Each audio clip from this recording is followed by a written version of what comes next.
Hi guys, hope you're well. Let's cut right into the content. Let me do a screen share.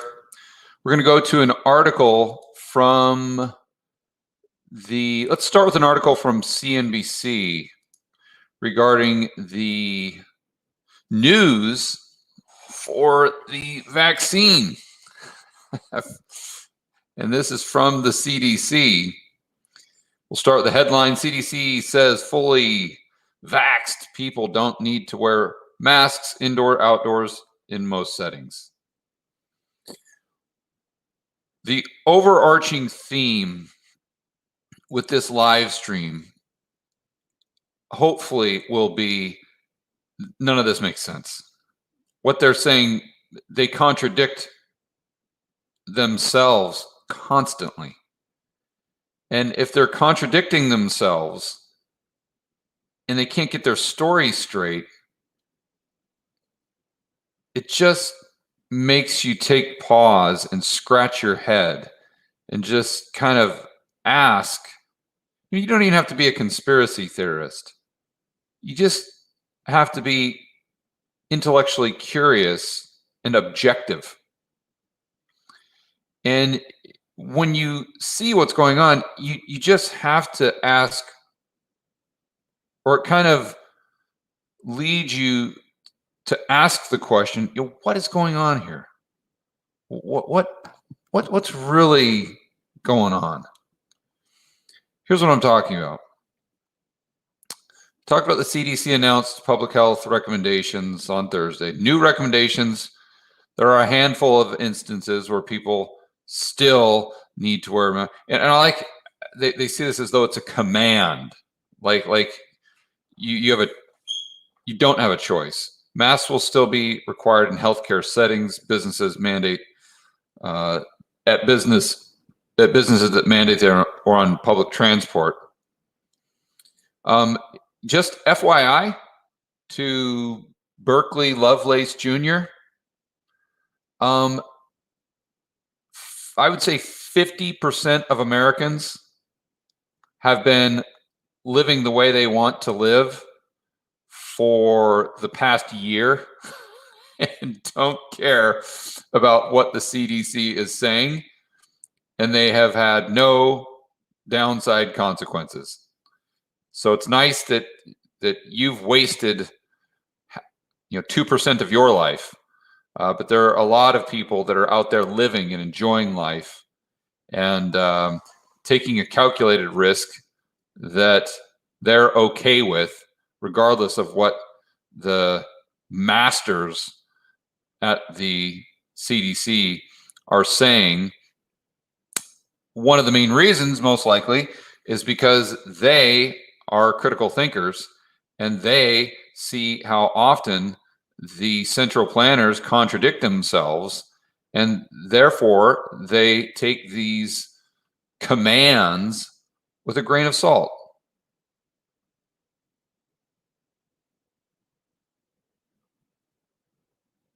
I mean, look at this. Fully vaccinated people no longer need to wear masks or stay 6 feet away from others in most settings. Give me a break. I'm interviewing a couple people coming up here that will shed light on this, but do you know where they got this 6 foot number? What do you think? From nowhere. They just pulled it out of the sky. There's no scientific rationale behind just staying 6 feet away. It's just, well, that sounds good. I mean, most males kind of, 6 feet, round number, probably easy to remember. I mean, it's just, they just throw stuff out there as though it's quote unquote science, right? There are a handful of instances where people will still need to mask up. They want to point that out. And again, so why? Right? Why is it that they can And remember, it's not even up here. It's not saying that it's only outside. It's indoors or outdoors in most settings. So it's including the indoors, but yet not on airplanes, buses, trains, or other public transport. I mean, so what you're saying is they understand the cerveza sickness so well that they can determine that if you're walking through a grocery store and you pass by someone, that there's no risk of that whatsoever. But the risk if you're on a train standing next to someone, well, that risk is incredibly great. I mean, come on. Like it's just so ridiculous. And people just buy into this. It's shocking.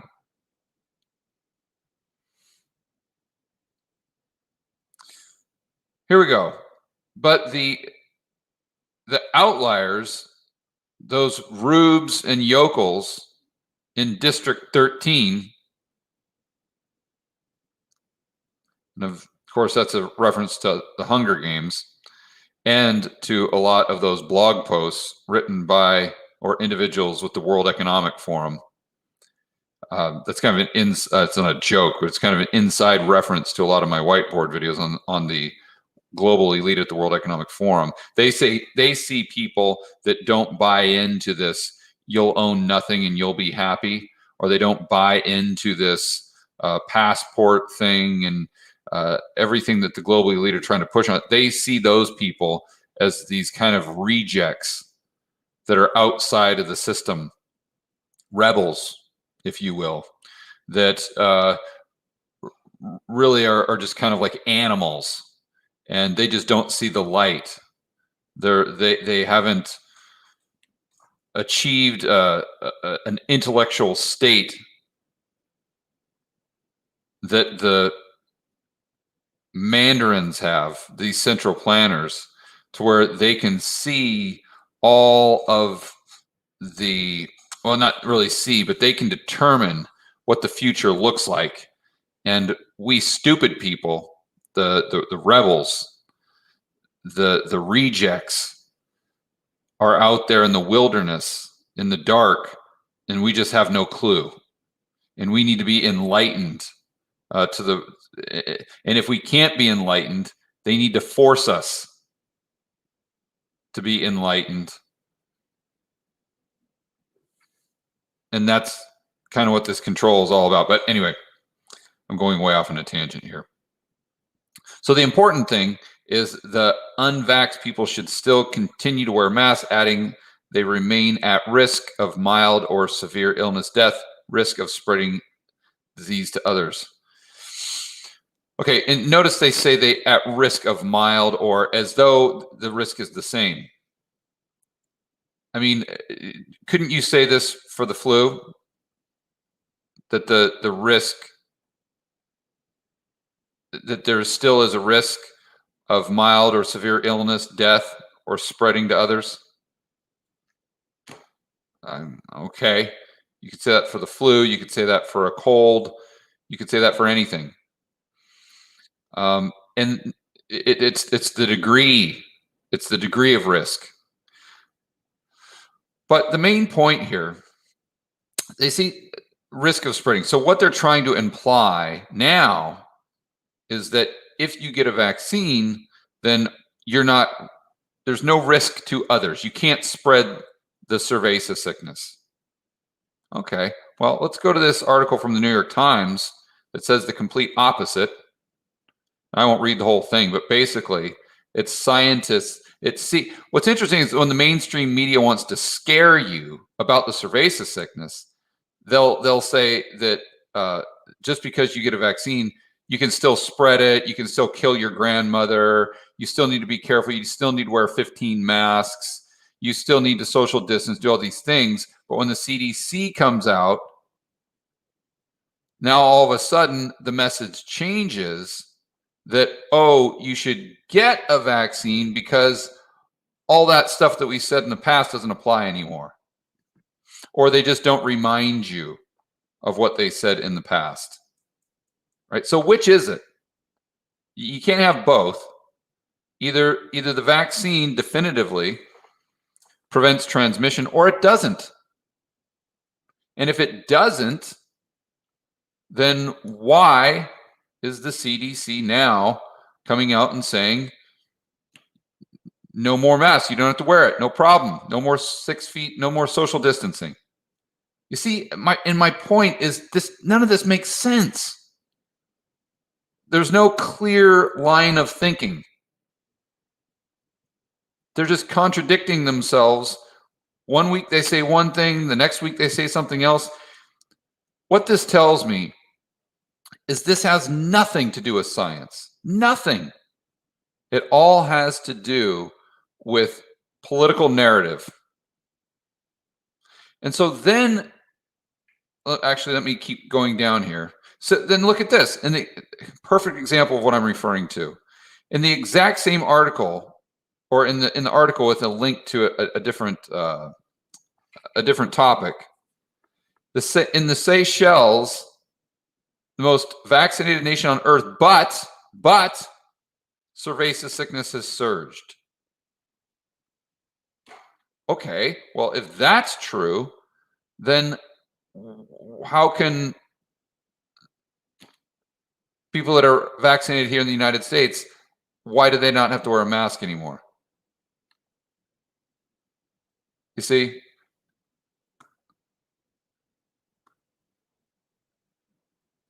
And my point is not to say that you should or should not wear a mask. You guys know my stance on it. I think the choice should be up to the individual.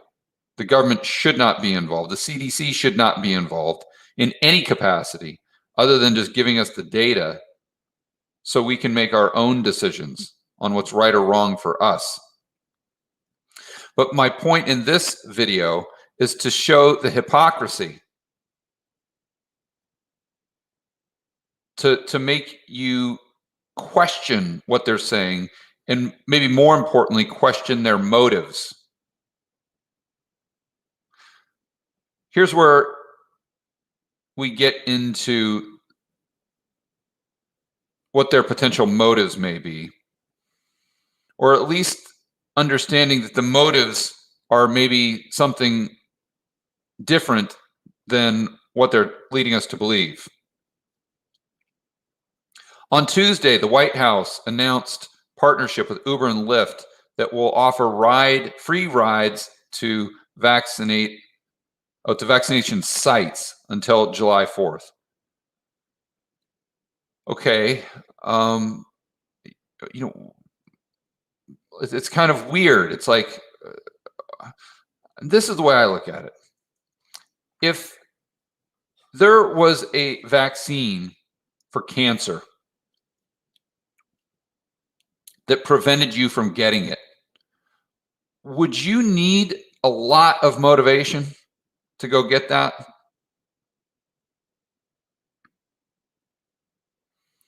Would you need a free ride to go get it? Hell no. You'd walk, you'd jog, you'd crawl to get there. The new CDC guidelines Thursday likely to encourage more Americans, especially those still hesitant. Again, if this was something where Americans truly believed that there A, was a need for it, and B, that they would get some sort of benefit, or they thought there was good risk reward, would we need to encourage them to do it? Would we need to somehow dupe them? Would we need to motivate them? This makes no sense. Here, this doctor talks about, and yet another incentive to get vaccinated. I know. How about the incentive is simply that there's good risk reward? If that incentive exists, wouldn't everybody get it? Would we have to force them to get it? Would we need all of these media campaigns of celebrities trying to convince us that it's cool? And just in case you haven't heard, the quote unquote incentives don't end here. Let's go to this story. If you want something that will just make you completely fall out of your chair when you're watching this, Ohio has set up a lottery for people who have been vaccinated, only for people who have been vaccinated. If you guys watched the interview I did last night with Robert Barnes, I don't know how this can be legal. And I'm sure Robert could walk us through why it isn't. But how can you have a lottery exclusively for people who have been vaccinated? And this lottery is that 5 people, and I read that it's weekly. So 5 people weekly will win $1 million. And the only thing you have to do to register is just show that you've gotten the jab. So if there was such a health need for this, would we have to pay people $1 million to actually do it? In fact, isn't it the opposite? That if you looked at a risk-reward analysis and there was far, far, far more risk than reward, that's the situation where you'd have to pay people $1 million to do it. Because the $1 million is adding to the reward side of the equation. So basically, they're admitting that without the $1 million in the kitty, or the chance of winning $1 million, the risk reward for the average person makes no sense. Or for at least half of Americans that have chosen not to go down this path. So again, the main point is they're contradicting each other. They're completely hypocritical, and they're having to come up with all of these crazy incentives using celebrities and the media and everyone trying to convince you, to the point of paying you $1 million. So why are they going to this extent to get you to do something that you obviously don't want to do? It shouldn't affect them. I mean, listen, if this vaccine is that great, then what do they care? They've already taken it. What do they care if you take the shot or not? It shouldn't matter to them. And oh, by the way, if this vaccine is so great, what does it matter to anybody? Because you've got 2 groups of people here. One group, half of Americans, have been vaccinated. So what do they care if the other half hasn't? It doesn't affect them at all. 0. It's just a personal decision that those other people are making. That if you want to argue that it adds additional risk, so be it. So be it. It's a choice they're making. But it doesn't affect any of these other people, because now there's a vaccine, supposedly, and if it works, anyone in America has access to it. Anybody can get it. So if the only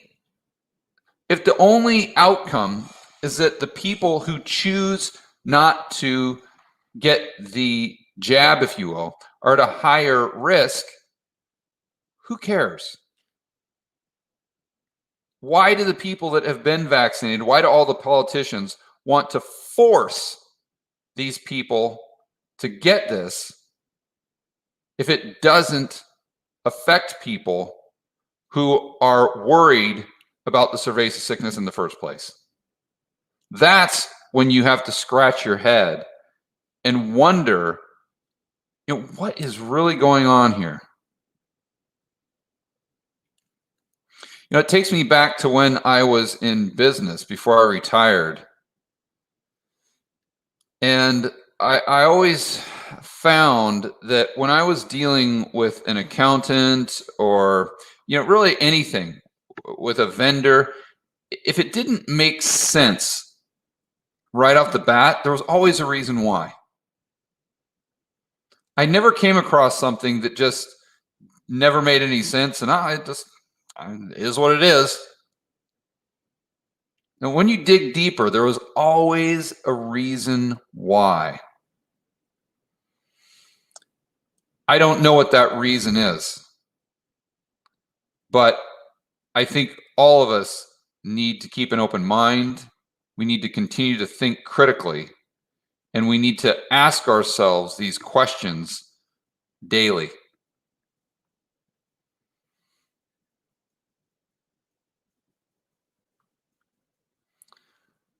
Okay, guys, I want to thank you all for joining me. Let's do some shout outs. Just so you know, the Rebel Capitalist channel is now on pace to get 1 million views a month. Believe it or not. I trust me, I'm as blown away by that as you are. I mean, if you guys know anything about YouTube, if you're a YouTube creator yourself or have looked into it, to get 1 million views a month in a channel is ridiculous. Ridiculously hard. And it's just an incredible feat.